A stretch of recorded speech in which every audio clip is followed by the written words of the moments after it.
Hello, and welcome to Ballotpedia.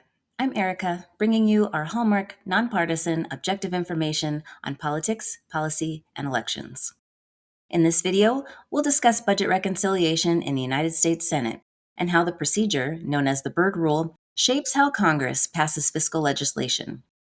We'll also point you to our comprehensive content about budget reconciliation at ballotpedia.org so you can really ramp up your knowledge on this topic.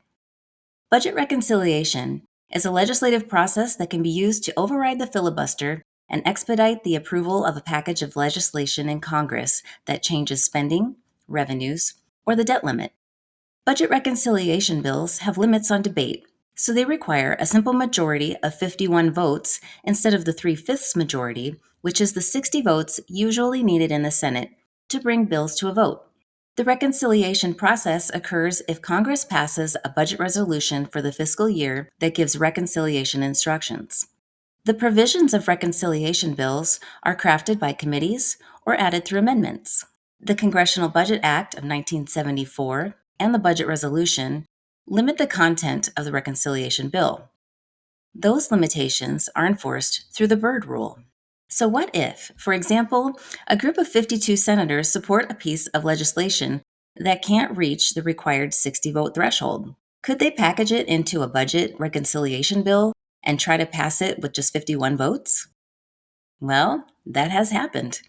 And that's where the Byrd Rule comes in. The Byrd Rule is named after Senator Robert Byrd, who introduced it in 1985. It was codified into law in 1990 as part of the Budget Enforcement Act. The rule was designed to keep the reconciliation process focused solely on budget matters and prevent it from being used as a shortcut for other types of legislation. The Byrd Rule achieves this by allowing any senator to raise a point of order against provisions of a reconciliation bill that they believe are not budget-related or otherwise violate the rule.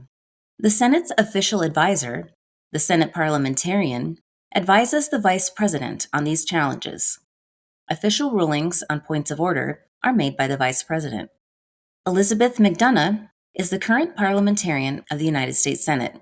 She has held the position since 2012. If the parliamentarian agrees with the point of order raised by a senator, the challenged provisions are removed from the bill and are subject to the 60-vote threshold.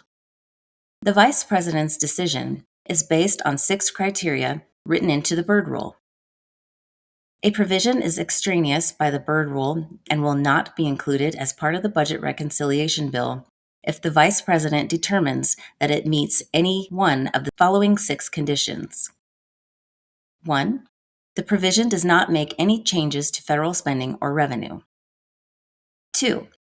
The provision does not follow the instructions laid out for the committee in the initial budget resolution. 3. The provision falls outside the jurisdiction of the committee that proposed it. 4. The provision only changes spending or revenue as a side effect of non-budget related policy changes. 5. The provision increases the deficit beyond the fiscal years covered by the budget reconciliation bill. And 6. The provision makes changes to Social Security. A vote of 60 senators, which is the same threshold required for cloture for a normal bill, can either A. waive the Byrd Rule, meaning a provision can be put into the reconciliation bill without being subject to the Byrd Rule, or B. overrule the Vice President's determination.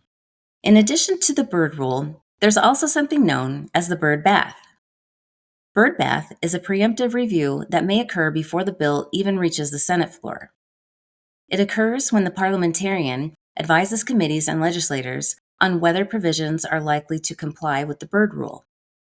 This allows lawmakers to revise or remove provisions early in the process, reducing the risk of last-minute changes during the final vote.